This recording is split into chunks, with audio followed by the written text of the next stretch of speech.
Hi all, welcome to footy arena. ഇന്നലെ Copa del റേയിൽ നടന്ന പ്രീ ക്വാർട്ടർ പോരാട്ടത്തിൽ ഗംഭീര വിജയമാണ് FC ബാഴ്സലോണ സ്വന്തമാക്കിയിട്ടുള്ളത്. 1-5 ഗോളുകൾക്കാണ് റയൽ ബെറ്റിസിനെ അവർ പരാജയപ്പെടുത്തിയിട്ടുള്ളത്. എല്ലാ താരങ്ങളും മികച്ച പ്രകടനമാണ് നടത്തിയിട്ടുള്ളത്. ഡാനി ഓൽമോ ഒരു ഗോളും 2 അസിസ്റ്റും സ്വന്തമാക്കിയിട്ടുണ്ട്. ലാമിൻ യമാലിൻ്റെ പ്രകടനം എടുത്തു പറയേണ്ടതാണ്. ഒരു ഗോളും 1 അസിസ്റ്റും സ്വന്തമാക്കിയിട്ടുണ്ട്. കൂടാതെ മത്സരത്തിൽ ഉടനീളം കിടിലൻ പ്രകടനമാണ് യമാൽ നടത്തിയിട്ടുള്ളത്. താരത്തെ പ്രശംസിച്ചുകൊണ്ട് ഇപ്പോൾ സഹതാരമായ ഗാവി രംഗത്ത് വന്നിട്ടുണ്ട്.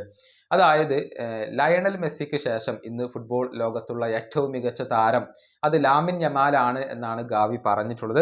അദ്ദേഹത്തിൻ്റെ വാക്കുകൾ ഇങ്ങനെയാണ്: എന്നെ സംബന്ധിച്ചിടത്തോളം ഇന്ന് ലോകത്തെ ഏറ്റവും മികച്ച താരം അത് ലാമിൻ യമാലാണ്. പക്ഷേ ലയണൽ മെസ്സിക്ക് ശേഷമാണ് എന്ന് മാത്രം. അദ്ദേഹത്തെ മെസ്സിയുമായി താരതമ്യം ചെയ്യുന്നത് വളരെ സില്ലി ആയിട്ടുള്ള ഒരു കാര്യമാണ്. മെസ്സി അതുല്യമായ ഒരു താരമാണ്. മെസ്സിയെപ്പോലെ ആരുമില്ല. ഇതാണ് ഗാവി ഇപ്പോൾ പറഞ്ഞിട്ടുള്ളത്. ഈ വിഷയത്തിൽ ഇപ്പോൾ ബാഴ്സലോണയുടെ പരിശീലകനായ ഹാൻസി ഫ്ലിക്ക് തൻ്റെ പ്രതികരണം രേഖപ്പെടുത്തിയിട്ടുണ്ട്. ഗാവിയെ ശരിവെക്കുകയാണ് അദ്ദേഹം ചെയ്തിട്ടുള്ളത്.